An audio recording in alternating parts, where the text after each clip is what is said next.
Commence primary ignition.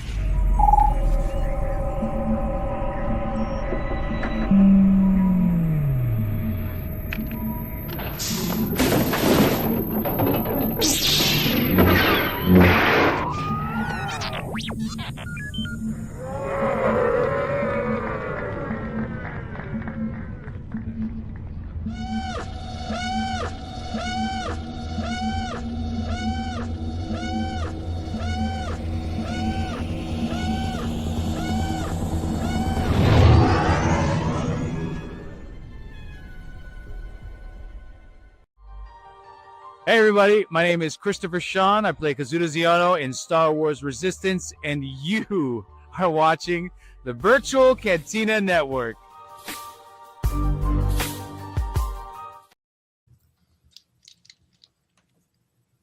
Thanks, Chris.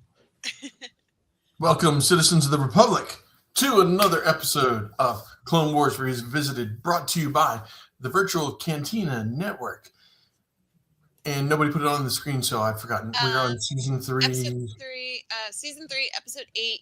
8. Little plans. Yes. We're going to have a good time, even if Skip doesn't know what episode we're on.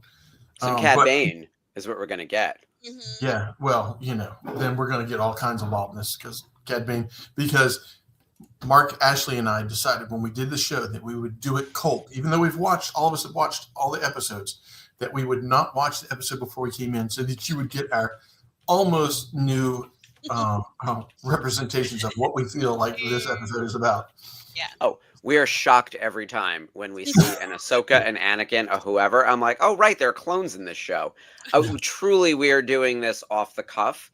As a response to the over-prepared Rebels Revisited, we're doing the other, we're balancing out. Plus, it's just easier, guys. I mean, you came to that and you got the Google Doc, as we referred to it around here, Mark's The overly prepared Google Doc. And of course, the problem with it was so big. You're like, well, what page are we on? And we got down to about 80 pages. I'm like, guys, we're on 112. Keep up. We really did hit triple digits. I mean, we went over 100 shows, and there was about a page for every show. And it started off bigger when Ashley and I really needed structure in the beginning. And in fact, coming up on Taylor Swift, which we're going to get to in a second, she said something very obvious, but very poignant. And I want people to receive this. I was giving this feedback as someone who manages people. You can improvise and engage with people if you are already prepared. Like, if you know what you're doing, you then have room to play. So she talked about the Eras Tour in her documentary series that is just premiered on HBO. We are not getting sponsored. Disney Plus. Disney Plus, yes. Everything else is on HBO at the moment. And she says that, and you, Ashley, you heard some of this. Like, she was running on the treadmill 13 miles, 14 miles, singing the entire catalog for like 3 straight hours. So she knew every word inside and out. She knew what songs were fast, and so she needed to run, what songs were slow that she needed to jog, and then learning the choreography, and she learned every step. And she said it became such muscle memory. She knew every beat of everything perfectly, like a dance, like a routine, which then allowed her to find the moments to be present with the audience, figure out how to engage with the dancers, add the bits of levity, pull in the things that you can have spontaneity with, because everything else is structured and known. And we just did a major presentation at my job where I was telling my team almost exactly this. I was like, you need to know the content inside and out so that you have time to then throw in your own little quips. You can't wing it. You have to feel, that you are engaging and having like a discussion with people. But the only way you can do that is if you know what you're talking about. Exactly. And I feel like that's where we were with Rebels Revisited. This one, I feel like we can have those moments of surprise because it's like, oh crap, I remember legitimately this. surprised. Like this is where shit gets real, And I feel like it kind of it puts us at the mark of a lot of the audience today, because a lot of people are going back and growing up into a generation where they are watching the prequels for the first time, or they're going into the animation stuff for the first time. So this is all new to them. So we're kind of discovering it with them again. So I think we're still tackling those people. I talk to them all the time. I was like, oh yeah, I do the Clone Wars Revisited podcast on Monday. And they're like, yeah, it's animation. I said, yeah. In fact, I had this, I had somebody who was telling me that they were a fan and had started to watch it, but and I said, that's all right. I said, here, let me help you out. I said, first of all, this was at the gun range the other day. Now I remember where it was. I said, first of all, episode 1, episode 2, episode 3 do not always come in the production order does not always follow the chronological order. Mm-hmm. So since we have the mighty Lucasfilm screwing this up from the beginning, let me help you get excited about this. Start with season 4, 5, 6, and 7. Skip 1, 2, and 3. Come back to that after you've really watched season 7, and you're like, now I just want to know everything that happened in this show. But now you've seen season 7. I told her, I said, the last 2 episodes of season 7 are some of the best Star Wars content out there, animated or live action, doesn't matter. So, yes, Spencer, happy 8th anniversary. We do not talk about Bruno. Oh, yes, we do. Oh, yes, we do. No, we do not want to talk about Bruno on Clone Wars. Earmuffs. Yeah, happy 8th anniversary. How about we talk about the fact that it's actually the 10th anniversary of The Force Awakens. There we go. Hi, JB. Yeah, we're swimming in anniversaries right now because of the timing. We're in December, and Disney decided to make Star Wars a December thing. And this Thursday on the watch along, I can't believe it's been 10 years. It occurred to me the other day. It was right around Thanksgiving where I was like, oh wow, 10 years ago was when 11 years ago is when I had started my job at Topps working on this stuff. But 10 years, I was like, we were getting ready to go see this in theaters and everything, which is crazy to think about. And look, I prefer TLJ over Force Awakens. I'm a Last Jedi guy, and having now seen the latest Knives Out by Ryan, it just makes me that much angrier that he has not been part of Star Wars. But I understand that he was divisive. So there are people who like Force Awakens, there are people who like Last Jedi. Nobody likes Rise of Skywalker, so at least we can all agree on that. Hell yeah. Yeah. Skip, will you be tuning into the 10th anniversary on Thursday? The 10th anniversary, yes. I will do the 10th anniversary. Yeah. Won't do the 8th anniversary. That's okay. Here's the thing. It's a menu. We were actually, funny enough, out at dinner Saturday night, and we were trying to agree on appetizers, and people couldn't agree. I was like, we can get multiple appetizers. I don't have to share. One, don't make me share. But I will share if we agree. But if not, there's something for everyone. I actually like Rise of Skywalker, believe it or not. I think you do not. I do. I think it leaves room for the Finding Ben Solo movie that now isn't going to get made. I think it leaves room for that. Hey, he obviously died and practically came back. Now he can die and come back one more time, and we can get the redemption, because everybody needs a redemption. Everybody needs a redemption story in Star Wars. How many redemption stories do we talk about here? I know. You get a redemption. It really is. I feel like all right, so if we're a redemption for you, and Ben Solo needs a redemption story. If we were gonna, go ahead. I got a sneak peek of Force Awakens and a tent deployed in Kuwait. Yeah, and actually, Adam Driver went over there with his actors group, Actors in the Armed Forces, and was talking with soldiers in the Middle East about and.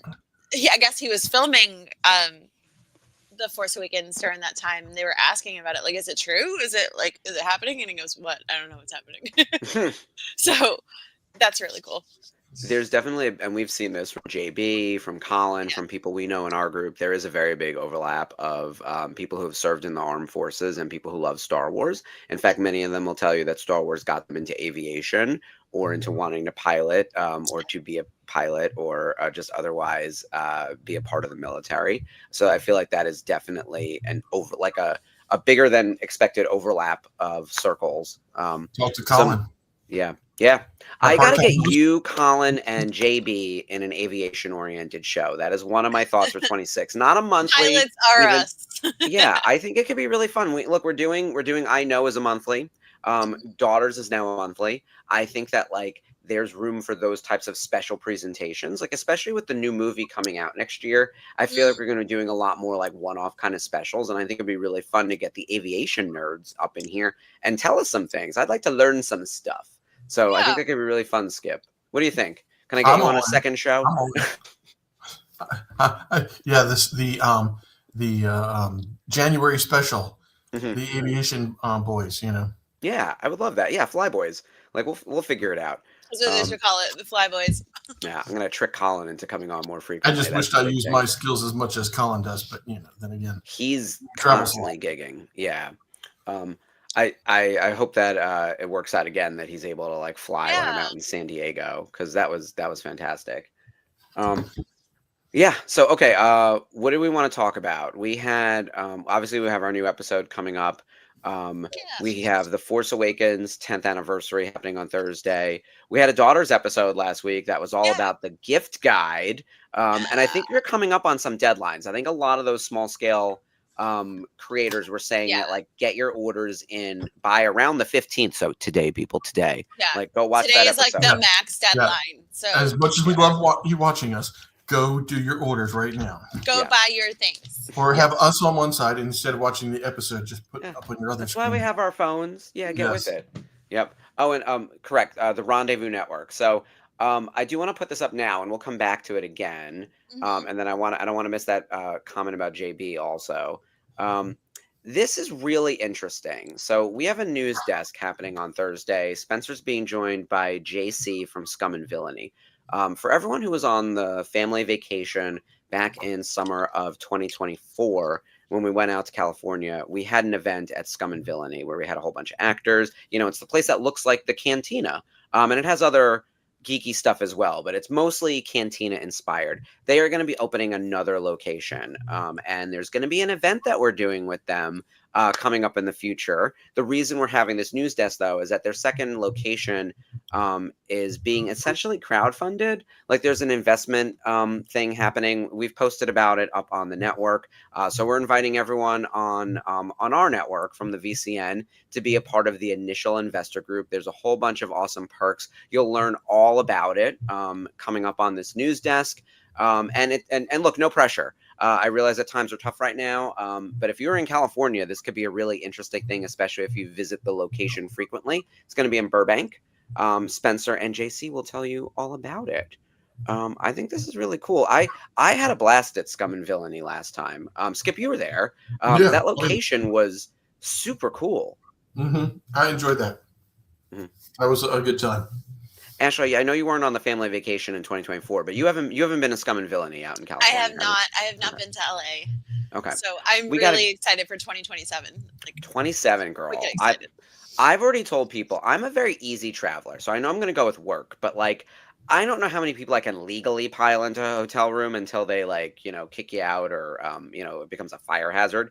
But I'm absolutely willing to figure out how to make it work with some roommates for 2027, knowing how tricky it's going to be. You saw us piled into Spencer's room for Rhode Island Comic Con. We had 3 people, and we were going to pile in a 4th if we needed to. I've got a room, and I've got a double, and as it stands right now, it's just me. So if one of our group, like us here, obviously, nice. Crash, like you, even if you need a room, it's open. So I think there's going to be a lot of that, and of course we have that group within our group, the O by Oneself. So if people are looking for roommates, that's a great place to go.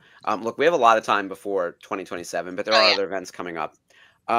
I didn't want to miss some of these other quotes that hit. One, Sarah's telling us that JB was actually an instructor pilot. And I think Colin does some of that as well. Skip, are you going to be able to keep up with these boys? I'm worried now. No, hardly at all. They said they wanted to teach me, and I'm like, I can barely walk without falling over. God. Never mind flying a plane. So I can walk the walk, but these both of those boys are well beyond my skill set. But I'm also not gonna learn how to fly anything. Like I'm happy to have the commercial jet pilot me where I need to go, but I do not want to be on a the owner of our company has a private jet, and every now and then it'll get used for like a big meeting, or specifically San Diego Comic-Con. A bunch of the boys from NECA will ride the private jet if they're traveling at the same time as our owner, and sometimes they'll take it home if they're leaving early around the same time as our owner. And I was like, the private jet is really small. and you feel every bump. And I'm like not a great flyer, so I'd actually rather fly commercial. I realize that there's like a lot of other perks with being on a private jet. You don't have to go through the same rigmarole of going through security at the airport. I don't care. I get to the airport 3 hours early. I luxuriate in the, like I get my coffee, I get my vodka, I pee like 4 times before we get on the plane. If I have to hustle at the airport, I have a near-on panic attack. Like Spencer can tell you off air, we were running really late when we were going from the Chicago event with Diana Leona Santo to our California trip, despite having woken up at like 3 in the morning to like get everything going. And we're at the gate and the line is like down the line. And I'm like, my heart is racing. I had to fix my ticket because of my stupid last name. Like you name it. It was like one thing after another. And I was like, we're not going to make it to this flight. We still had like a half an hour to spare, but I was panicked. Like I need to be at the airport a day before my flight. I'm one of those. Yeah. So I'm not getting on some puddle jumper plane. I'll take a boat if I need to. I wanted to put up, here we go. The houses get bigger before they get smaller. Hold on until the house gets bigger again. Yes, nothing like a good old stall. This is horrifying, JB. I don't want, No. Kick the pedal in front and then watch it go around and round and round. I'm gonna put up your other comment though, because I agree. Like Daughters was really fun last week. Oh, thanks. You guys covered some great small scale creators. That's one of my favorite things about this fandom is how passionate everyone is, and they have the. I still need to get myself the little Rebels mural. I need one for my new desk at work. So that's on my list. Yeah, if Tiff brings those back, definitely. But like, it made me really happy that Sarah, from watching our show and being part of the VCN family group, has also become a fan of those small shops that we have mentioned, and now she can recommend them because again she's purchased from them. She knows. Yeah. So that's what's some really good buy-in cool this year. Yeah. By the way, all right, is everyone done with their Christmas shopping? How are things coming along? Skip, Ashley, how are you doing? It's a lot better. Have you started? Look, if I'm not out shopping on Christmas Eve, I take my man card because I have to go shopping on Christmas Eve. Can't confirm, working at Target, that 99% of our customers on Christmas Eve were dudes. I was going to say heterosexual men. Look, I'm not great at this, but I did do a big like Black Friday holiday shopping order from Macy's because Jason needs new clothes. And I needed some stuff for myself. So I did both.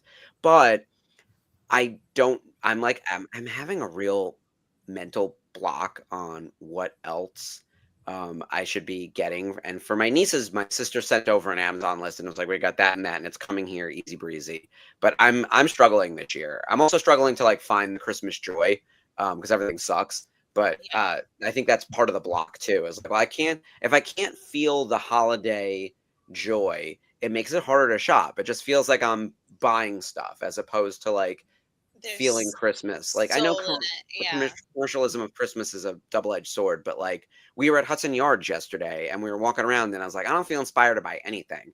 We had a lovely dinner, but like the mall was a waste, Yeah. That's a nice mall too. It's actually one of the only good ones left in like the whole city. Yeah, our mall is pathetic now. They've been beaten down by the online stores. Yeah, of course. Well, the Hudson Yards Mall. So if you ever come to New York, it is a little bit of a bespoke environment. Like a lot of places are single like location shops. They're not big chains. Oh yeah, that's what I forgot. Okay. Happy Hanukkah, everyone. It's night one, right? Second. Yeah. Second night. Last night was first night. Gotcha. We were seeing on Hallmark, there's a movie that is Hanukkah and Christmas combo. The man is Jewish, the woman is Christian. They're both singers. There's going to be a choir show that brings the two together. It was on already. Yeah, that's what Jason was watching when I got home. So, okay. Yeah. Guess what? Spoiler alert, they end up together. So the kiss at the end and it starts to snow. Yeah. I have a thought that in the fictional world of Hallmark, like no one who's a grown adult in those movies has ever even had sex, unless they're already a parent. And they did it that one time to have the kid.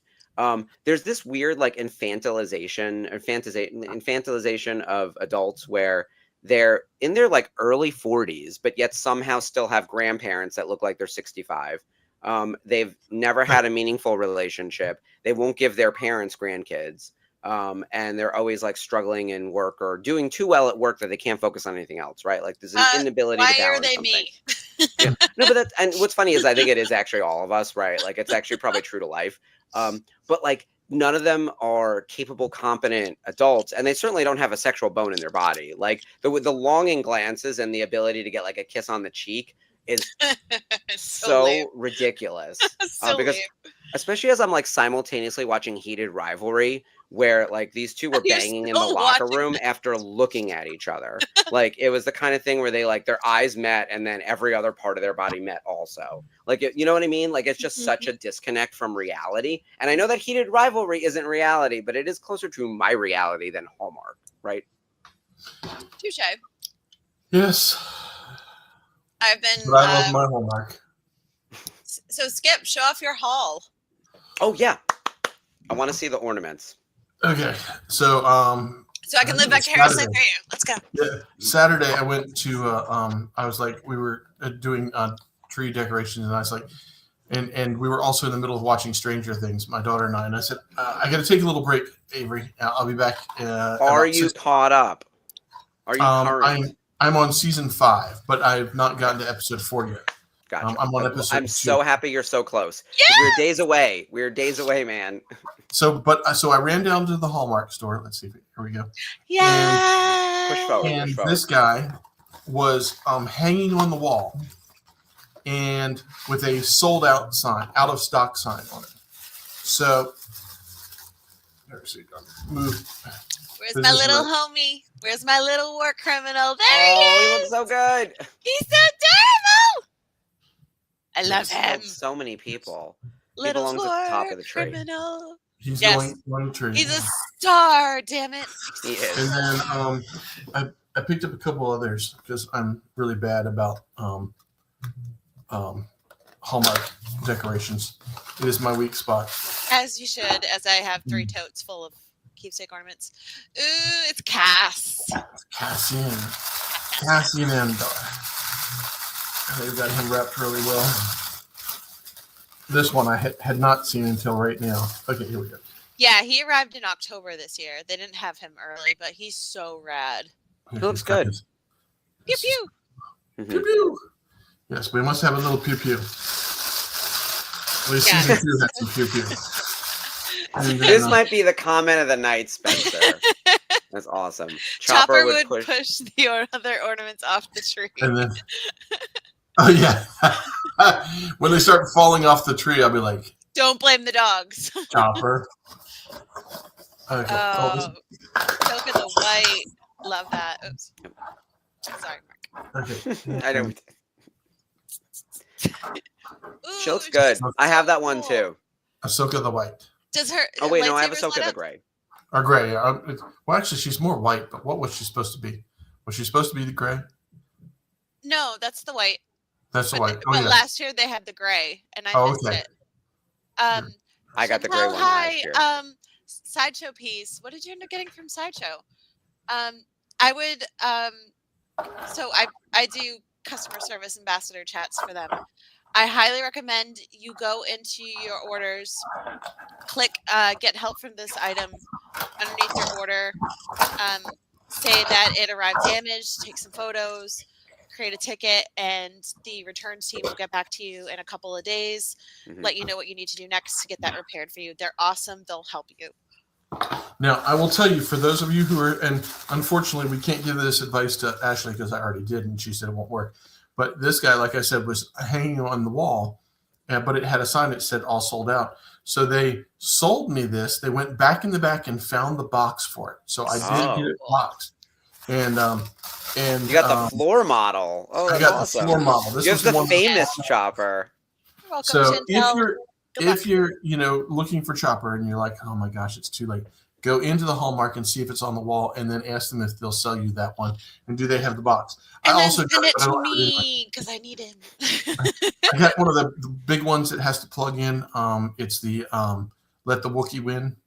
Oh, the Dejeric board. Yeah. I was gonna say the chess table. I use all the wrong words. I have so much shit on the tree that's Star Wars now, and they all light up and make sound, and they're all super heavy. Literally, the tree is. So I can't do it tonight, but Bridget's promised Mike a video of our tree because the Darth Vader one, all Star Wars. Tree. Yeah. So it has the Death Star at the top, which is the big one, and then we she found a Darth Vader vest, one that would put over your head and speak in the front, and the eyes are red. So if you get it and put it in the right place, the lights on the tree will shine through it and give it a kind of a creepy look. And then there's a lightsaber on it. And then the thing that still has got to be done, because we are late in putting up our trees. I keep trying to get my wife to go earlier, but see, her dad would put up the tree on Christmas Eve and decorate it. They would come down on Christmas morning, and the tree would be decorated, and the presents would be under the tree. So she's like, "Yeah, it's not ready yet." I'm like, so that's kind of like a Christmas story. It should be ready the day after Halloween. Yeah. Linda Bell through that shit, Skip. Exactly. I keep trying. Halloween was yesterday. Oh, hey, that's you. Yeah. Oh, yeah. Yeah, it's on a slight delay. Oh, so accidentally Chantel, on my phone. I accidentally hit Facebook, and there you were talking. Chantel got a Hildebrandt inspired piece. It was from Iron Studios of Luke and Leia. And I guess it arrived damaged. So make sure that you click get help for this item in your orders, and they'll work on getting that for you, because that's a pretty awesome piece, and you don't want to lose out on that. So you have like 30 days to put it in, but the sooner the better. So Skip, you have that big haul of ornaments. Do you have a favorite? Oh, I don't know. It's it's the the way that got started. My mom went into Hallmark because she was a big Hallmark fan, and they had a white wreath. We still have the white wreath, and it had the Death Star on it, and had like 4 of the talking ones, and that is still so fun to start up the first time that all of them get powered up. Listening to A New Hope, and it literally goes for 20 minutes. I mean, you start it, and after the first year that we did it, after a while, it was like, no. Exactly. Once you hear it once, it's like, I'm good. But you My can TARDIS has lights and sound also, but that one's pretty quick. And it comes with a remote control, a little lightsaber, and you can hit it, and it will start the thing when you can, everything lights up and talks. That is kind of cool. Now I do have the trash compactor one. That's kind of cool too, where the walls start closing in. I've never seen that one. Oh yeah, the trash compactor. We have a photo, Ashley, of me and you in the setup from the 501st, like pretending we're in the trash compactor. It's a good one. That was New York. That feels like ages ago. Oh my god. It was 2022, because it was my first New York back home. Oh shit. That honestly and we went feels up to like the 3rd floor. Mm-hmm. It's hot. But I thought we were gonna go like we did the Darth Vader tree last year. So usually Bridget will alternate. And then she was like, no, I told Mike that I would put it up and I would take a video of it so he could see it. So, video to come soon. Nice. That's awesome. And look, I love a thematic tree. I think I told you guys, we're done decorating. We finished it like right after Thanksgiving. But every now and then there'll be like a new ornament that makes it on there, or something shifts or whatever. Ours is very pop culture, but it is not one fandom. In fact, we didn't put up a lot of our Star Wars ornaments because we have too many. Yeah. There's more Mario than anything, and we decided our tree topper this year would be the Invincibility Star from Mario. So that's really cute. I love that. We've done that in the past. We did it last year actually for the first time, I think. Before that, we had the Weeping Angel from Doctor Who. Oh my God. We've had a bunch of different kind of we always do something like that. So, but this year is a very heavy Mario tree with a good amount of Luigi and Princess. But it's a mix of fandoms for sure. Awesome. Yeah. I am looking at the time, and Skip, it's just about your time to shine. We should get ready to queue up our Disney Plus. We're in season 3. Ooh, love that sound. Season 3, episode 8, Evil Plans. Let me pull up the graphic. And we get Cad Bane in this one, which I'm very excited about. Oh, geez, this is a long one. I don't know if I can make it for this. Yeah, good luck. I had to stumble a while, so Mark's like, okay, let's get it. C-3PO and R2-D2 are tasked to get some Jogan fruit for a reception honoring Runin, Senator Ang. But the droids are targeted by bounty hunter Cad Bane, who wants to extract information regarding the Senate from their databanks. This is why you wipe their data banks. A failure in planning is a plan for failure. Oh, those punny ones, like, lose some of their bite. Like, you know, those kind of make me, it's just like a little silly. Okay. Well, everyone get their Disney Plus machines up and running. Season 3, Episode 8, Evil Plans. I'm going to hit that countdown, and right after countdown, everyone knows, hit play. All right, so here we go.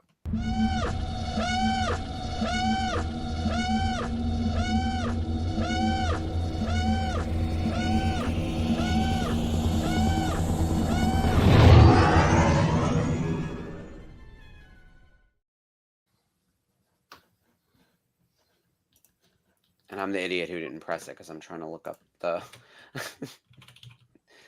Oh my god, it's taking forever.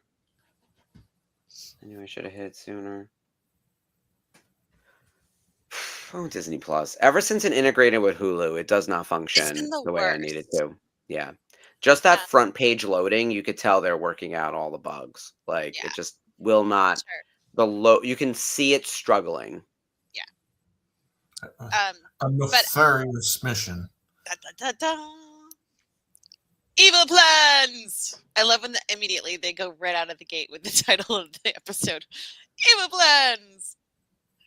What are those robots called? The ones with the big giant bunny ears? I just call them bunny butts.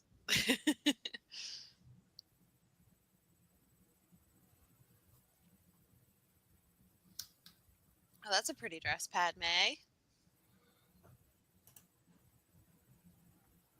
Her hair's different yet again. Imagine that. Yeah. It's crazy. You know why it'll work out, Anakin? Because she's doing it, okay? That's why it'll work out. Ugh. She's proven herself to be incredibly capable in some incredibly recent episodes that we've just watched. Yeah. Like, Padme gets it done. She's the one who took down Aura Singh with Ahsoka. They coordinated that shit. She's the one who shoots her. Which, by the way, why you setting it to stun? But we'll come back to that. Yeah, always. But yeah, that's the thing that aggravates me the most is like, and this is me on my soapbox here, men being like, oh, don't worry, everything will work out. Well, how do you think it's going to work out? Because we are literally doing all the work. We're the ones working it out. And what is this thing that is right next to 3PO? Weird ice sculpture. Oh, yeah. This party is something. I don't know if I want an invitation. I will say this episode is a weird one. It's got a really low score on IMDb. It's only a 6.2. And I think it's because we're following C-3PO and R2-D2. And I think everyone like kind of doesn't love them in animation. I think in the movies they do what they do, but you don't want to follow them for 20 minutes on some stupid adventure. On the good news front, we have some excellent voice actors coming in. Corey Burton plays Cad Bane, and he's just incredible. Seth Green makes his first appearance in A Star Wars as Toto 360, you know, the robot. And we know he appears in Rebels for like a hot second. But I just love Seth Green. He's one of my favorite people. Kevin Michael Richardson plays Jabba the Hutt. We get Nika Futterman doing TC-70, so not doing Asajj Ventress, but it is nice to see Nika. Obviously, Padme is prominently featured, played once again by Catherine Tabor, who is awesome. We get Terrence T.C. Carson playing Senator Ang, so he's doing double duty because, you know, he's usually our Mace Windu. D. Bradley Baker is a bunch of droids. Angelique Perrin is playing SND1. David Accord is playing the rabbit droids, and that's what they're called in the IMDb skip, so just says rabbit droid. Rabbit droids. And then this is the episode, weirdly, with Duff Goldman, who plays the Baker droid. So he was the one holding the cake that said, you need Jogan fruit. That must have been him. Yeah. And that is a moment in time right there. By the way, I loved Ace of Cakes. Me too. Oh my God, when they made the Harry Potter cake. When they did the cake for 30 Rock, That was one of my favorites. They did like the one that looks like the Cheetos knockoff that they do within the show. Yeah. Yeah, like that kind of thing. I mean, that show and that, I mean, Charm City Cakes or whatever exploded, and then Duff became like one of the most important people on Food Network. That was at the height of Food Network. You know, when people were watching that all the time. Now we watch YouTube all the time. I don't think anyone just has cable playing in the background anymore. No, I just have streaming playing in the background now. I was talking to oh my god, it was one of my college friends, and we were talking about how in college, like, you know, the internet was still really new, and you know, YouTube hadn't started yet, but there were like video sharing and file sharing sites and all that kind of stuff. But I was like, but could you have imagined 20 years ago that there would be this, that we would be on a platform on a regular basis talking about media? You know, like it used to be that if you wanted to be on television, you had to have a TV show, or if you wanted to like talk about the news, you had to like host a press conference. You know, now you can just go on Instagram Live or open up YouTube and start a video. Like within 30 seconds you're on and yeah, picked up by who knows who. And potentially millions of people in theory. Like if you're someone who has an Instagram account that has like 30 million followers, like a Lady Gaga or a Taylor Swift or someone, and imagine Taylor Swift went live on Instagram. It was like, the first episode is out. Like, who wants to join this chat for 10 minutes? Instagram would explode. Oh, like yeah. the site would shut down. And I think that's the kind of thing that's really powerful. Back in the day, you'd have to like call the networks and be like, gather at 12 noon tomorrow with all the microphones from like CBS and ABC and everyone else, and then you put out whatever your news is. And now it's like, hey guys, guess what? But you can do it too. So you don't have to be Taylor Swift. You could be Ashley Branzo being like, hey guys, I'm going to be at this convention. Come find me. Here's Seth. I do like his character quite a bit.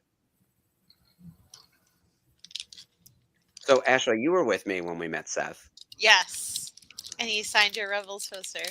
Ooh. Who else did he put on your Rebels poster other than Toto 360? Captain Seaver is who he actually plays in Rebels, and we had him sign it in green. In fact, is my Rebels poster accessible? Hold on. I may have to remove my earbud. Otherwise, I'm going to knock everything over.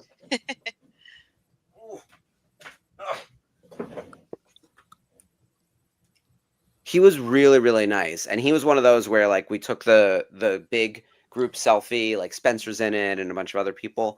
And I think we squeezed like 5 or 6 people into that selfie. He signed the poster. Where is he? He's like around here. So where my finger is. Yeah, there he is. In green. In green. And I wanted to put him near Sarah Michelle because he didn't really have another person unless it would have been like Lars. But Lars is not on here yet. So, yeah.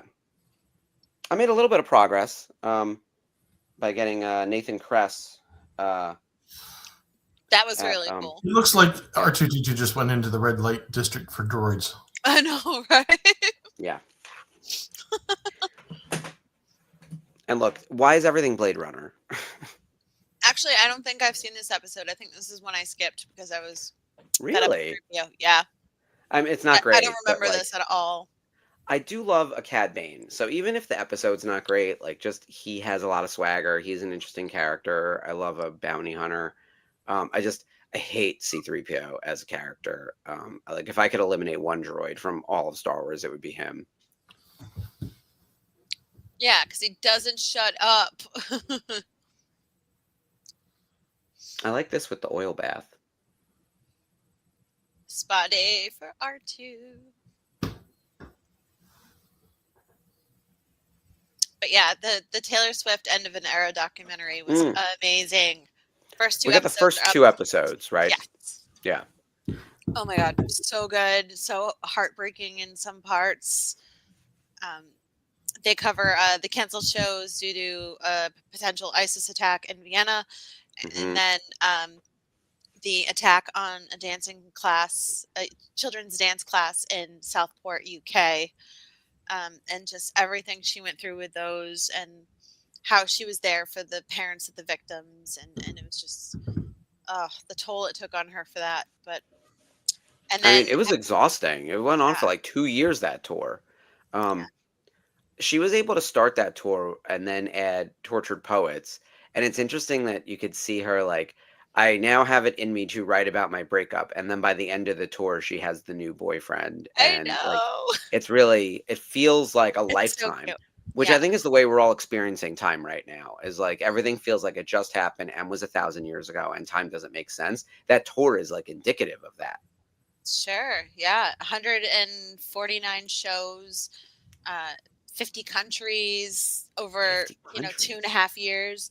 Like, I love that it focused on people in her dance squad, like Cam Saunders, his brother I was Colin. surprised. I didn't Uh, realize all her like side characters were gonna get yeah, that's so many so minutes cool of of screen her. time, Yeah.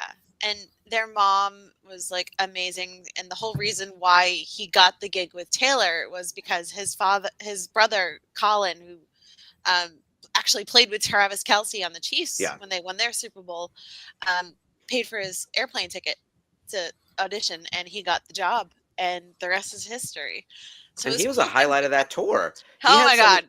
He had the big call out moments. I remember he Yeah. always had the spoken word moment during We're Never Getting Back Together. Nah, There's bro. a super cut of him of like saying all the stuff, including a lot of translated things. He learned how to say like no and never and a bunch of other stuff in like a bunch of languages. Yeah. That was so cool. Yeah. And then the other lead dancer who's now going to be on Dancing with the Stars. Jan. He was Yeah. all over my Instagram because he's like a hot dancer guy. So of course, like Yeah. the gay algorithm finds you. And so, yeah, I was like, oh, who's this hot dancer related to Taylor Swift? And you click it once and then it's a waterfall, right? So I've seen that man forever. But all of her support staff on this tour, including Mandy Moore, the choreographer, not to be confused with the pop star, seems like top of their game. And Like, she choreographed the Fate of Ophelia video too. So having all the dancers and all the band and all the backup singers and all of the choreography team in there and doing this with her, it's amazing. Yeah. And they had to build out that whole extra section. So Skip, this tour started, and then I don't know, you don't have to know much about Taylor Swift other than the fact that she's been releasing a lot of music because she was in the process of buying back her masters. Yeah. And so she was releasing re-releases and things, and right? And her tour was kind of like a greatest hits tour, and it was called the Eras Tour, and every album was an era. She was on the tour for so long, she released a new album and they had to make a slice for that era. So they added in like 6 songs and created a whole new motif and choreography and all that stuff and just added it to the existing tour while moving a couple other things around. So imagine doing this shit for 2 years and it's like, hey guys, we have a new album and 6 more songs to add. And it was intricate choreography. That tilted bed thing, I was like, someone's going to break a hip. Like, this is crazy. It's so good. But also they do everything. Amazing. She's an amazing lady, and not just for her personality, her business sense, her ability to, I love the fact that she bought back her couldn't get her masters, so she went ahead and re-recorded them and said, fuck you. Yeah, exactly. She has the fuck you money. Made them worthless because now she's got her own masters of those songs. And she got them back now. It's amazing. She told Stephen Colbert that the whole reason why she has the masters back is because of her fans going to the Eras Tour. So she's totally honest with that. But not only that, giving out $197 million in bonuses to her team. Unreal. Amazing. Life-changing money for everyone. From the truckers to the union crew who built the stages, the dancers, everyone. I love too when they were like, oh, it's bonus day. That's a regular thing. It wasn't like, oh, Taylor Swift is giving us a bonus. They were like, no, it's bonus day. And they're all like, oh, and they all got a handwritten letter. With her. With the melted wax. I love that. Look, that's some fancy white lady shit, right? Like I was like, that's someone who owns a home in Rhode Island kind of stuff. I was like, oh, melted wax. I was watching that, and I also, look, sometimes things are a little bit performative, especially if you know a camera's on you. She did that thousands of times over. Like, this was something she just does. She's just that kind of girl. But I'm watching it, and I was like, this is like a sign of her mother was like, you did wax seals for everybody, and she goes, yeah, I almost had to call the fire department, but it was really cute. She would be the one to burn down her mansion in Rhode Island, being like, whoopsie, like I wrote all these letters and it was the melted wax. But really cute. I love R2D2 here coming to the rescue. Oh, for sure. R2, always the one. Is there a Star Wars on? Yeah, always the one with the business sense. I love this. Also, this IG droid with like the really cool patterns and like the sun tattoo. Yeah, he's fun. He's pretty cool looking. Yeah, IG-99 or whoever the fuck he is. There's always some number that doesn't make sense. IG, not IG-11, not IG-12, not IG-88. No. I remember when we saw that first picture of IG-11 in the Mando live action, and we're like, "Oh shit, is IG-88 back?" And they're like, "There's so many models, it's not him, but looks exactly like." Yeah, sure. And then it spoke, and it was Taika Waititi. Yeah, I think we got him to sign autographs for us at Tops. I can't remember anymore. You did. I'm pretty sure we did. I never met him, and I don't think I'm one who closed the deal with him by the time I left, but I think he made it into product. Yeah. And there are a few people that had gotten him. Oh no, R2, my baby. Look at him shaking. This is horrible. Yeah. Oh. And now if they did this to C-3PO, I'm not going to stop it.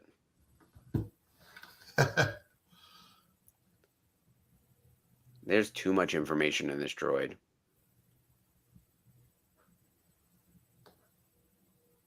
Especially when it's like, Anakin Skywalker is a Jedi, and he's dating Padme Amidala. And guess what? A whole bunch of other stuff you're not supposed to know, including war plans and things. Oh, hey, Sherry. Hi, Sherry.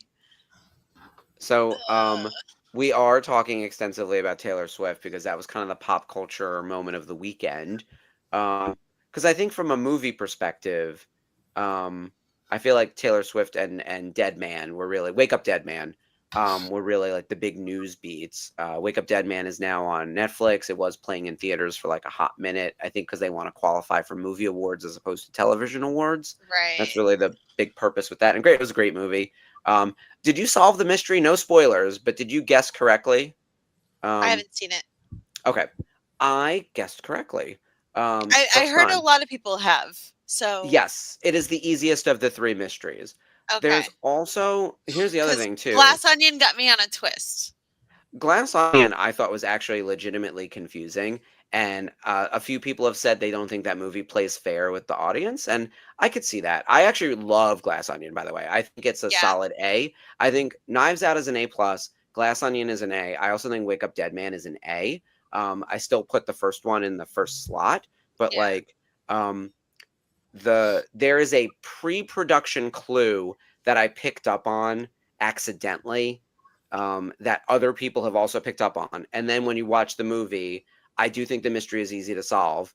And so, I'm not giving anything away, but the combination of the ease and the pre-production clue allowed me to determine who this murderer might be. Huh. Okay. Yeah.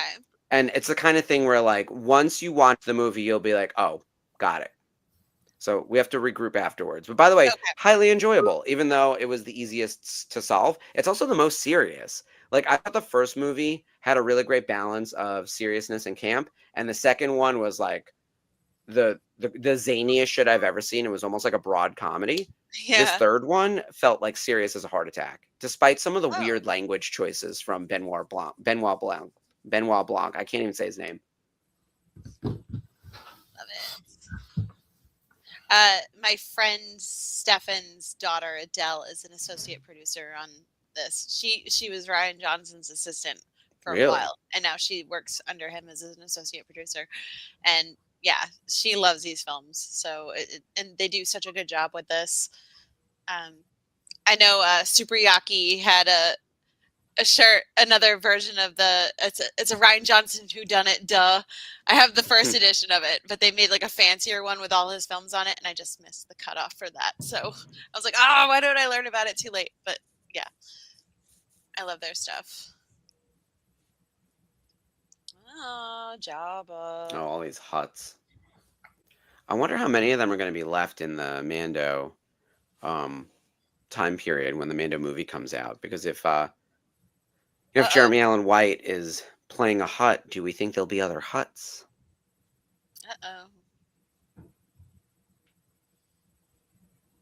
Yeah, Sherry, I think you'll enjoy. If you liked Knives Out, you will like Dead Man. And if you like Glass Onion, you'll like Dead Man. I think all three of them are pretty different movies, but also I'm watching Heated Rivalry, Sherry. We talked a little bit about that last week, but oh damn, has it gotten good?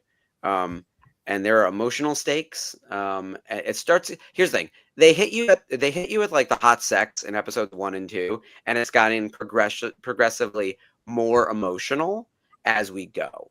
So I think it's actually like it's the opposite of a Hallmark movie where it is just like a slow emotional build until they kiss on the cheek. I guess these men like have like the hot filthy sex early, and then it becomes a more emotional connection, which is maybe true to some of the gay experience sometimes, but they're particularly like closeted characters. So, but highly recommend. I'm trying to think of what else we're watching now that Derry's over. I mean, the finale was incredible. Oh my God. So yeah, like I watched that first episode and proceeded to have nightmares. So I totally understand. I don't. Are they putting the last episode of Stranger Things on Netflix as well as in the movie theater? Yes. Yes. So it'll be New Year's Day, or actually New Year's Eve. It's Christmas Day and New Year's Eve. And we have tickets for New Year's Day to see it in the theater. So we'll probably watch it on New Year's Eve anyway. That way I don't like go through the trauma of waiting. Like right now I'm dying. I can't believe you're like a few episodes away. So I want to be able to talk to you about it once you hit season 5. Well, I'm on 5. I just only on the second episode. Right. No, understood. It's a journey. I love though that they're rewatching A Wrinkle in Time, and in fact, Jason knows that was my favorite book when I was a kid. I talked about this last week. He bought me a copy, so because we couldn't find the one that we had in the house. I know we had the graphic novel somewhere still, so I just read the first chapter, and I'm now catching up. So I'm going to try to do some reading, and try to burn through A Wrinkle in Time like before we get to Christmas Day. Hold on. Are those still the fruits on top of this cake? Are those the fruits that they need? Is the fruits on top of the cake? Bombs. They're not even baked in. They're just literally decoration. I'm gonna kill them right on top. What the fuck? They couldn't have had that cake without the fruit. 3PO, you've done a magnificent job. Here's I like the bunnies. They're like, yay! Quietly sitting back there going, yeah, I did all the hard work. I do enjoy the fact that they have no idea what they went through. So that's like kind of cool. I guess like, The Shining is playing in some places. Interesting. Nearest place playing Stranger Things on New Year's Eve is in Warwick, Rhode Island. So you have a little bit to travel if you're going to do it. Yeah. I'd much rather watch it at home. Yeah.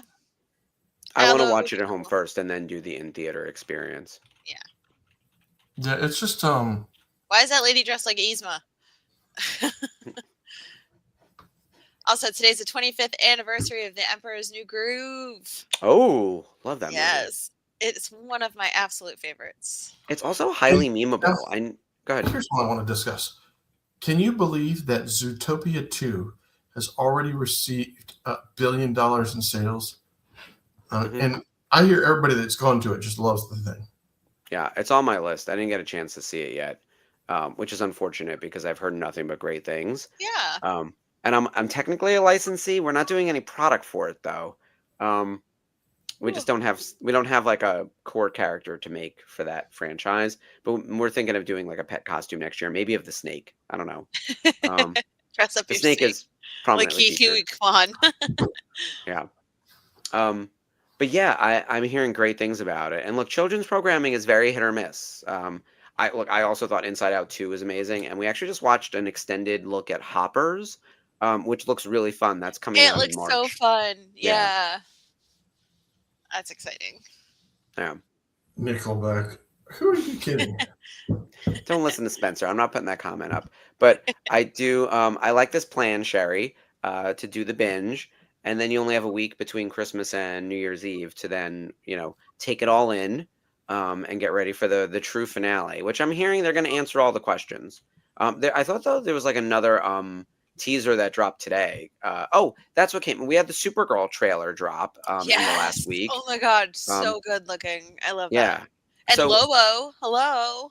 Jason Momoa as Lobo. The big thing for Supergirl, and I know if people maybe didn't like Superman or whatever, and they're not sure what to think of this character, there's a graphic novel called Supergirl Woman of Tomorrow, and that's what it's based on. I watched an explainer video of it when we first got our script run through and everything, and I'm excited that that is the story they are going with because it is both heavy and really fun. So being able to balance that, and I feel like James Gunn is someone who can actually do that really well. So I'm ready for the balance of like the really serious heavy shit mixed with some really fun action. Because I think Superman was just so naively optimistic and hopeful. And, you know, their tagline was look up, and her tagline is look out. So I'm ready for that. It's her and Crypto doing crazy shit. I felt a whole lot better about the preview to Supergirl than I did about Superman. Mm-hmm. See you later, DJ. Thanks for joining us. Yeah, thank you for joining. You too.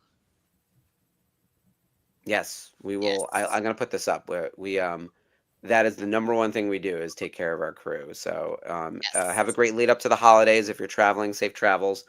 We had some bad snow around here. Ashley, did you get snow where you are? Because we had a storm. I got like an inch. Yeah. Oh. We got like 5. Oh my gosh. What about you, Skip? Are you in the snow zone? We do get snow here, but we got like a dusting. That was pretty much about all that we got. We had about an inch or 2. Yeah. That's good at least. I'm hearing it's going to be a snowy winter. I mean, it's only December 15th, and I already put the full size shovel in the car. Yeah. I had to scrape my car yesterday so that I was good to go on Monday. It's freezing today. It's like it's ungodly cold. It's like really crazy. Oh. Sherry. Oh, no. Oh. Also, did it snow? I freaking love you, Mark. That was great. But anyway. Yes. I'll be here all week. What was it? Oh. Okay, we did have to cover something serious. So sorry, that's a terrible transition. So we did want to talk about Rob Reiner, and how devastated we are, and just how sad everything is, and what a tragedy is with him and his wife passing away, and not passing away, being killed. It's really just fucking horrifying, right? Terrible. And I don't want to get into. Here's the thing: I don't want to dwell on that. He had a run of movies that is sort of unimaginable when you look at it on paper. Starting with Stand By Me, one of the greatest coming of age films of all time. Do either one of you guys have a favorite Rob Reiner movie that you want to talk about? Yeah, I absolutely love The Princess Bride. Like, it is my favorite of his movies. I loved reading the Andre the Giant graphic novel. That kind of talks about Andre's time filming it. Definitely recommend checking that out. It's a comic. It's an illustrated comic about Andre the Giant, and it includes his time filming The Princess Bride. Also, Carrie Elwes wrote a book called As You Wish, and it was about the filming of The Princess Bride. It is a really fascinating read, and it seems like it was unanimous that Rob was one of the best directors to work with. He was funny. He was kind. He didn't separate them from us when it came to, like, you know, sitting with his crew and his cast members and things like that. Like, he was in the trenches with everybody. And not only that, he was so instrumental in making sure that, you know, political justice was being served. Like, people were getting their rights taken away, and he was out there like campaigning and making sure that, like, the right people were put in power to protect the citizens of the area of California that he lived in. And not only that, speaking out against the current administration, if you want to call it that. He's done, him and his wife Michelle, I love their love story. They met on the set of When Harry Met Sally, and possibly the greatest American rom-com of all time. Sure. Certainly the most quotable, right? Like, I'll Have What She's Having is now so ingrained in the culture. And the sign is above the table. So I'm pretty sure at Katz's, they probably have flowers or something in that table for Rob. But he changed the ending of that film because he met Michelle. So he made it so Harry went to the New Year's Eve party and talked to Sally, and they didn't leave each other, and that they stayed together because he met his wife working on that film. So he changed he made movie history because he fell in love. I want to put up Sarah's comment. My first, because I'm older than you guys, my first experience with Rob Reiner was an actor in All in the Family. Yes. I saw reruns of that when I was a kid. Meathead. And then, but A Few Good Men. A very intense. I mean, you've got, Kevin possibly the best courtroom drama of all time. Hell yeah. Yeah. Kevin Bacon, Tom Cruise. Jack Nicholson. Yeah, Jack Nicholson. Thank you. I was struggling to pull up Jack's name. And You Can't Handle the Truth. You Can't Handle the Truth. I love that. I love that movie. And Demi Moore. That was just a great movie, an intense movie, and fun to watch. I like that. There's so many of it. Believe it or not, I cannot say that I've ever watched Princess Bride all the way through. I've seen bits and pieces. Oh my God, I love that movie. I never watched it all the way through. Inconceivable. I know a lot of the very quoted stuff from that movie, and you killed my father and the 50,000 acres that Yeah, the inconceivable thing. Yeah.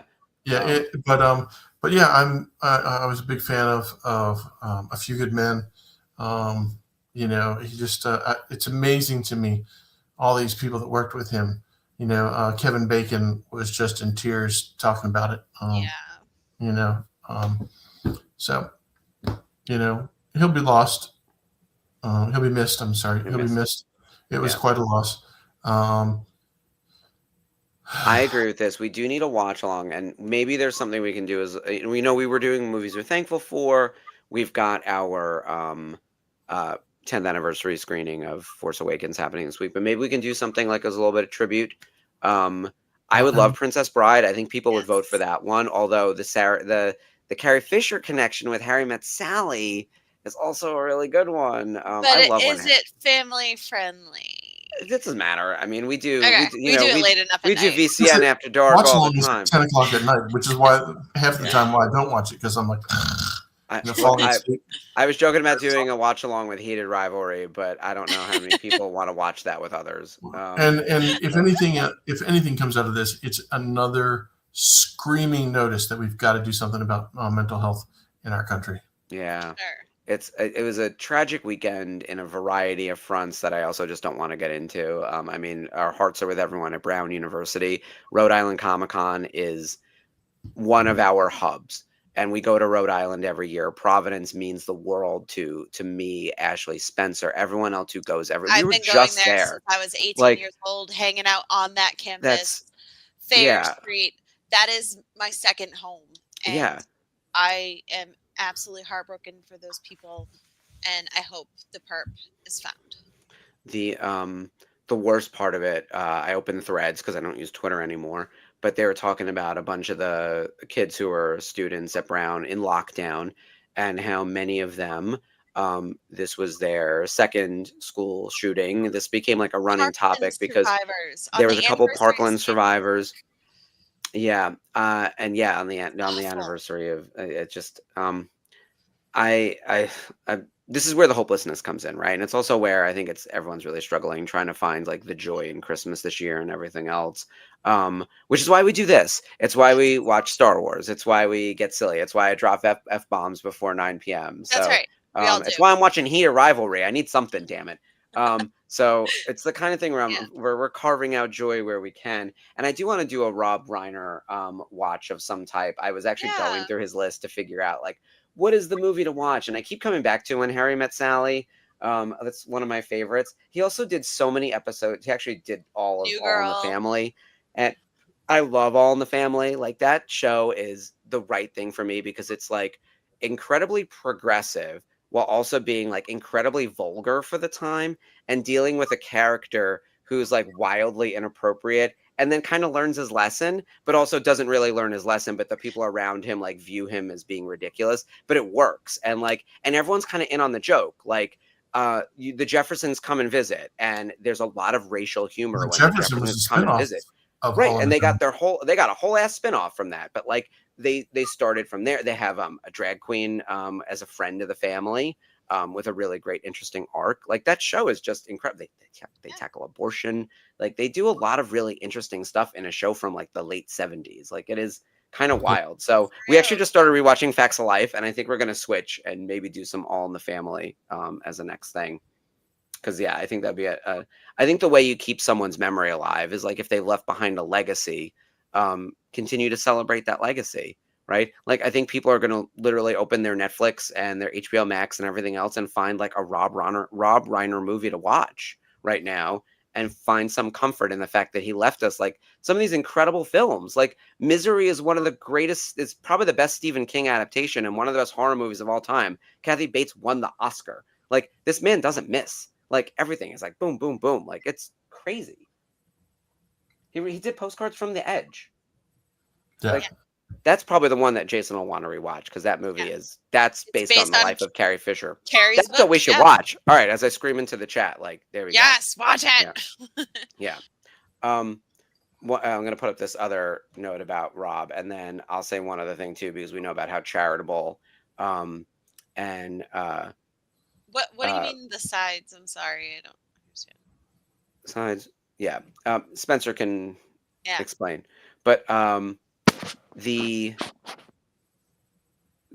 other thing that he's going to have a legacy for is he actually helped defend against Prop 8 and overturn the banning of gay marriage in California. Like he set up a whole charity about it. And he also had a charity about early childhood education. So he was really big from all of that.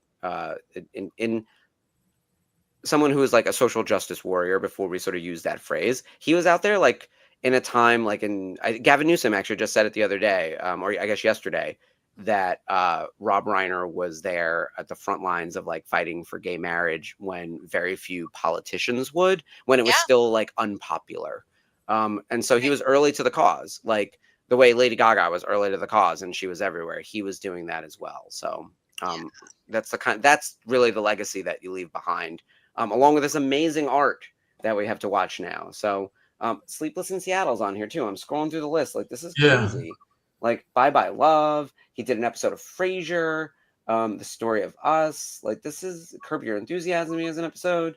Like this is incredible stuff. Yeah. It's just really sad. Yeah, the quote was Wolf of Wall Street. That's what it was. That makes sense. I haven't seen it. Highly quotable. That's the kind of thing where it's like he captured language in a way that like we still say, you can't handle the truth. We still say, I'll have what she's having. Like, As you wish. Do you remember The Bucket List? I love that movie. Never bet against a Sicilian when death is on the line. The American President. It goes to 11. My mom loves An American President. Oh shit, Chantel Spinal Tap. Possibly the greatest mockumentary of all time. Yeah, and he just put out Spinal Tap 2. So that I haven't seen yet. So I've heard good things. So Ghosts of Mississippi and LBJ. Yeah, that's wild. All right, we're gonna figure out how to do sometime. I really think Postcards from the Edge would be a really interesting one for all of us since it's so based on the life of Carrie Fisher. Jason will just scream lines from that movie at me because like that's our gay brains where he'll be like there'll be a quote from like Debbie Reynolds. All right, let's talk about what's coming up this week on the network. I know we've mentioned a couple things already. Where's my graphic? I want to put up the schedule graphic for the week. Here we go. So obviously tonight we've got our Clone Wars Revisited. We got a Nerf Herders Council this week. It's the 10th anniversary of the Nerf Herder Council. Congratulations, guys. We'll definitely be watching. Thursday, we have two things happening. We have the special Rendezvous news desk, as we mentioned. Rendezvous is going to be the new expanded location, an expansion of the business for Scum and Villainy. They're calling it Scum and Villainy Rendezvous Cantina. So join JC, who's from Scum and Villainy, the owner, talking to Spencer about all of that. And as a reminder, if you are interested in becoming a founder or sponsor, an investor, all that information is up on our Facebook page. There's some great perks, especially if you live in the California area. Very excited about this. It'll be a new location out in Burbank. You can learn all about it this Thursday. We also have the watch along for the 10th anniversary of The Force Awakens, which is so exciting. I know. I'm going to try to make sure I'm around. On Thursday night is a tricky one because we leave for Baltimore on Friday, and I'm supposed to be going to something on Thursday night, and I don't know what's happening now. But I'm hoping I will be watching. Yes, someone will be there to represent the show in the chat. Yes. And then we got Life and Lightspeed, a brand new episode on Friday, as always with Colin. And then Jedi Archives, Visions Volume 3, Episodes 7 through 9. Oof. So yeah, a lot going on over there. So excited about the 10th anniversary of Force Awakens. I'm sad I'm going to miss that one. It changed my life. I love that movie so much. And I know everyone's like, oh, it's a rehash. But, like, you don't understand. Like, with Rey, I felt so seen. I was like, if I have a daughter, I'm going to name her after Rey. And, like, I was so excited. Like, it was a first character that I really, like, wanted to cosplay. And it was the first Hot Toys figure I ever bought. Oh, I didn't know that. It's yeah, awesome. Rey in BB-8. It was like a set. So I that movie, I love it so much. It kind of reinvigorated my love of Star Wars, and it shuttled in the Disney era of Star Wars. So I'm excited, and I can't wait to watch it with everybody on Thursday night. Yeah, it'll be fun. Skip, what's your favorite part of Force Awakens, or what do you like best about it? About the Force Awakens? Not Last Jedi. Force Awakens. Yeah. I can actually say something nice about The Last Jedi. The cinematography was magnificent. The colors in it were rich and good. The way they dealt with the characters sucked. But let's see. The Force Awakens, that iconic moment of Chewie and Han coming on and saying, "We're home again." I remember the theater and the noise that erupted as soon as they said that. My best friend, I had gone to see it at 7 with my ex-husband, and then I went with my best friend again at 11 p.m. and she punched me so fucking hard in the arm because I didn't tell her that Han Solo died. I'm like, what do you want me to do? Do you want me to ruin it for you? But she just like turned around and slugged me. I was like, oh, and she's weeping openly in the theater. So yeah, I'm with you, Skip. That line is iconic. When they walk through that door. I love the relationship with Han and Rey. I wish we'd seen a little bit more of that, but agreed. So be it. And yeah, then I was like, we're going to get it with Leia, and then Leia, and then Carrie passes away, and we get robbed of that experience. Yeah, what would have been episode 9 changed dramatically. Yeah, I remember I was so new to this, at being at Topps I was there at Topps for about a month when they then announced the name Force Awakens, because it was still episode 7 for quite a while. And then it was like December, I guess it was 1 year out. It was December 15th or 17th or 18th or whatever the fuck it is. December 18th, 2014, they announced Force Awakens is the name, and as opposed to just episode 7. And then we had the build up to the journey to the Force Awakens, as it were, which I worked on. And oh my god, everything about Journey was great because there were books, there was so much stuff. I will say Disney does a lot of things right, and one of the things when they get it right, they get it right. Like the Force Awakens was a new movie, but it was connecting content from 20 years prior, right, and 30 years prior. And so in order to make that happen, you needed to build a bridge. You needed like a plan to like convert these fans and remind people. So the whole point was like, here's everything that happened and here's how you get there. They created a whole book series, comic books, licensed product, Shattered Empire, my card set. Yeah. Like there was a whole bunch of things that like fed into that. And they had a huge, do you remember the midnight releases at Target and Walmart? Yes, like, I was there. Walmart release, yeah. Ones. I was at some like crazy Walmart in suburban New Jersey, like and my mom and dad came. It was crazy. Yeah, we had the galactic chips, and we had a whole bunch of stuff. but like it was so fun because like I won the giant porg that they had in 2017. So I have one in my storage unit. It is awesome. Massive. I'm going to bust him out this week because I'm getting rid of my storage unit, but I will definitely put him on the air, and I'll probably be just laying on him the entire time. I gotta see if I find any good merch. I have trading cards like you wouldn't believe, like cases over here. Yeah, so that'll be really fun to wax nostalgic with everyone about Force Awakens. Skip, do you have any BB-8 merch? BB-8 merch. Because that was an iconic reveal. Mm-hmm. Yeah, I'm trying to think. I don't think I do. I'm trying to remember if I've got a Hallmark decoration of him, and I don't think I do. Now I've got Din. I've got a couple Grogu. It's required. I've got a Yoda and a Grogu actually. And then I have the helmets. Like it was a box much like this, but it had Tech and Wrecker's helmet in it. Oh, I didn't get those. Yeah, that's so I have so that. Cool. And I think it was Wrecker. It might have been Hunter. Might have been Hunter and Tech. I'll have to go look at it now. But yeah, so my tree's massively decorated, and that was just because I went out and bought them. And then Bridget was like, if the first time she did the Darth Vader tree, it was a surprise. I went out, she had me doing some stuff, and I came back, and it was, Darth Vader in living room. I was like, I'm never divorcing you. That is so cool. I mean, she goes all out with that tree. I know you posted it last year, and it was freaking stunning. So, well, let's see. Spencer saw it, and Sherry saw it. We had a heck of a group last year, right around Christmas time. So, but yeah, I don't have any, and I do love the actually what I like. It's kind of a strange thing to say, but the Rey theme where she meets BB-8. That was a very good theme.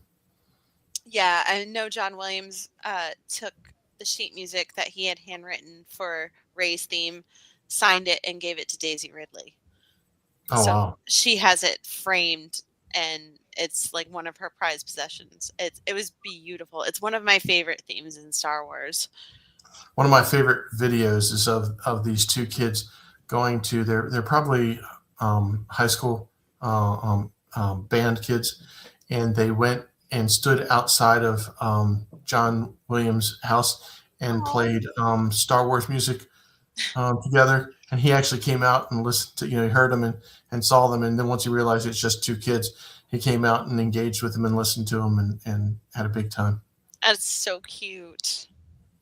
Inspiring the next generation. Yep. Because we're getting to that point where, people that I grew up with are like, who passed this year, Yeah. That's rough.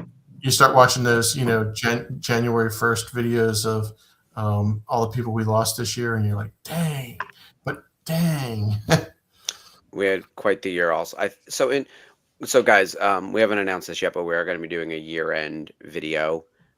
We always do like a year-end kind of show for the network, for the VCN, and we'll definitely have not like an in memoriam segment. We're not going to do it like the Emmys or the Oscars or whatever, but we are going to talk about some of the people we lost along the way because it was a rough one this year. But aside from the in memoriam, we're going to cover all the fun stuff we did, and it's going to be an array of hosts. So lots of people are invited to join us. It's going to be kind of like the 100K video, where the 100K celebration, I should say, where we will have a standard group of people on the whole time, and then everyone else is going to jump on and join. So it's going to feel really dynamic. We're going to cover different topics with everyone. We're going to throw some videos up. We're going to pre-record it, and we're going to go long, I think. I was like, it'll take about a half an hour, and I was like, that 100K video that we did, we were on for like 3 hours or 4 hours. So we're on and on. Why do we know so many people? It was like 10 or 15 minutes myself, Yeah. Well, I think that's where, like, if we're just keeping it to hosts, which we're going to do this time, and maybe a couple of other very targeted specific guests, I'm looking at you, Sherry. We'll probably have like a 2-hour show, and if people jump on for a couple minutes, that's perfectly fine. I feel like the 12 Pains of Christmas. Oh, I don't even know half these people. Yeah, exactly. No, it's fine. Whereas, like, we've done the thing where we went around and it's like all 12 people answer the same question. I'd rather bring you on, Ashley, and be like, okay, we're talking like favorite moments from Daughters or favorite moments from Rhode Island Comic Con. Skip, we're bringing you on to talk about Celebration Japan. And we're talking about you and Anna Graves. Yeah. Let's find the specific thing because everyone's going to talk about, like, not everyone's going to talk about Japan, but like everyone who was at like the Texas event has something to say about Texas. Oh, I would talk about. Oh, perfect. Yeah. I have to work, so I might not be able to come on. But if I just send in a video or something, I'll just and we also have Sarah to represent the show, and JB and Skip will be around, I'm sure. Yeah, so it's going to be fun. You hear that, and it's all very low key. Voluntolding me. Yeah, you're invited. Well, I've got I mean the things that I can talk about are Japan, obviously.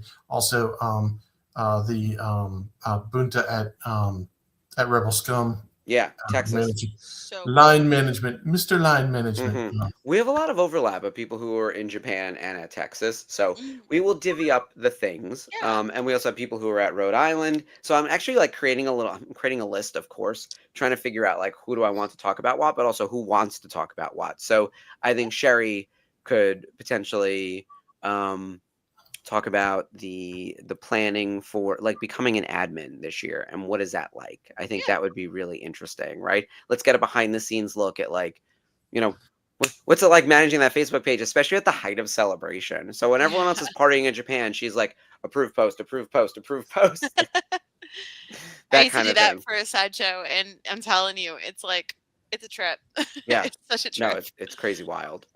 Like I might talk about the trip out to California because there were only a few of us on that one, right? Yeah. So like, that was, going to Rancho or actually Sherry was also at Rancho this year. Yeah, so she could talk about that. So there are things like that we could be like, here are the specific instances that people are going to speak to about the network. And of course, getting ready for 2026. Oh my God, there's so much happening. I'm already tired. So yeah, I'm feeling it.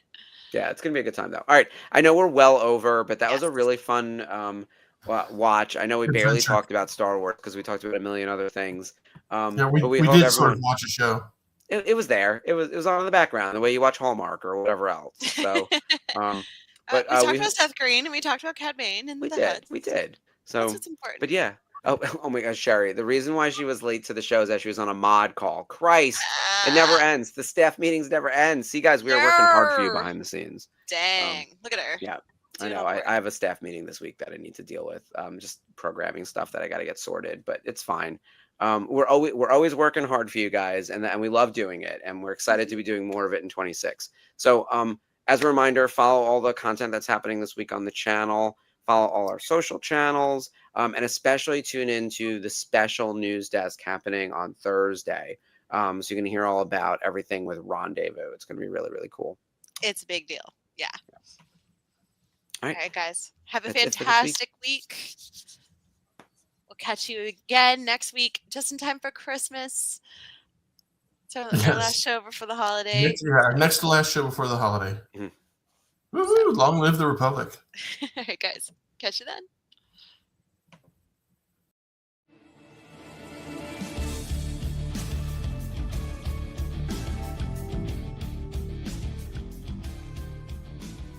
Hello there. Hi, I'm Mark Von Olin, the Director of Programming at the Virtual Cantina Network, and I'm here with James Arnold Taylor, the voice of Obi-Wan Kenobi. Obi-Wan Kenobi. Yes, I know that one well. I have the high ground if I... Wait, yes. Thank you. Now I have the high ground. And you are watching Clone Wars Revisited. This is the show you're looking for.